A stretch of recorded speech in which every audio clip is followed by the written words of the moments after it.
effectivement, nous avons assisté à une augmentation exagérée et exponentielle des prix de 8 denrées alimentaires. Nous sommes au marché de Cité pour essayer de comprendre la cause de la hausse subite et continue des produits de première nécessité. Amadou Diallo se tourne les pouces, l'activité aujourd'hui est au ralenti. Nous sommes loin des périodes de grande affluence et la raison est bien connue. Nombreux sont ces produits hors de prix et ils pensent connaître la cause du problème. Oui, tout à fait. Aujourd'hui, je crois que le problème est venu de la demande des commerçants grossistes au gouvernement guinéen pour que l'on revoie les prix à la hausse, notamment sur le riz. Et ensuite, il y a eu accord, les prix ont été donc haussés. Mais honnêtement, ce n'est pas de notre volonté. Ce que nous subissons aujourd'hui est une situation très difficile pour nous. Notre commerce en souffre énormément. L'impact aujourd'hui est perceptible. Les allées quasi vides, les produits encore couverts de poussière, longtemps restés là, sur place. Au niveau de notre commerce, l'impact de cette augmentation s'est défini par la rareté des clients. Parce que vous-même, là, vous avez vu, il y a une cliente qui vient d'arriver. Elle dit qu'elle a appelé mon frère pour un sac de riz, mais qu'elle a appris aussi que le prix a augmenté. Donc là, nous pouvons dire que ça amène la rareté des clients. Et à chaque fois, il y a des discussions, ils disent que le prix a augmenté, mais ce n'est pas aussi de notre faute. Là où on prend, eux aussi, ils augmentent. Vous voyez? Donc, c'est un cas général.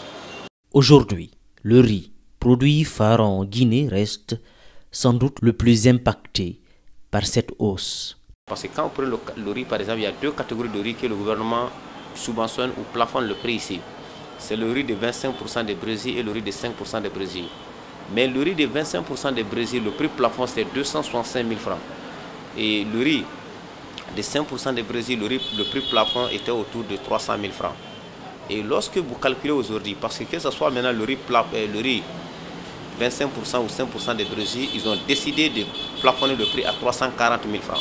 Ça veut dire qu'il y a des paliers où il y a eu une augmentation de 75 000 francs et d'autres paliers, il y a eu quelque chose de 50 à 60 000 francs d'augmentation.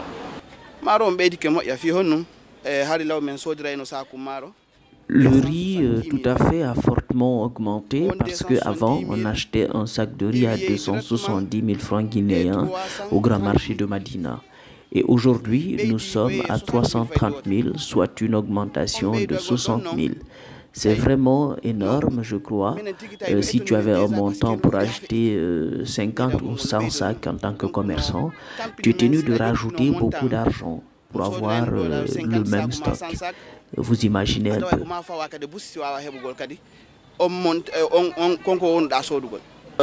Au sein déjà de nos ménages, parce qu'il y a aussi d'autres familles qui ont l'habitude d'envoyer 2 à 3 sacs de riz à la maison.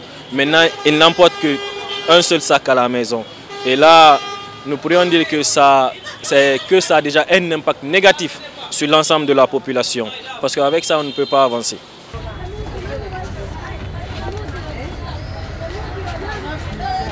Le prix TTC, il y a un prix de base. Il y a les marges de distribution, il y a les marges de commerce, il y a les impôts et taxes. On devait demander à tous les importateurs de riz, quelle est la marge de commerce que vous gagnez. À tous les détaillants, quelle est la marge de commerce que vous gagnez. Maintenant, on met en place les marges de distribution, c'est-à-dire qui va régler les frais de transport et les frais généraux. Et maintenant, au niveau des impôts et taxes, l'État a déjà fait des diminutions à partir des cordons douaniers. Mais il faut qu'aujourd'hui, les importateurs de riz, des denrées alimentaires de première, nous disent combien ils gagnent sur un sac de riz. Si on doit faire l'effort pour faire face à la conjoncture ou à la crise économique, je pense que chacun doit faire un effort. Donc il faut qu'on essaie de voir à l'intérieur qu'est-ce que c'est ça. Donc nous avons dit à madame, retravaillons sur la structure des prix, arrêtons toute augmentation jusqu'à ce qu'on essaie de comprendre ou jusqu'où vraiment on peut baisser ces prix-là au bénéfice du consommateur. À noter que dans les principaux points de revendication du mouvement syndical, qui menace de lancer dès jeudi une grève générale et illimitée, figure en bonne place la baisse des prix des denrées de première nécessité.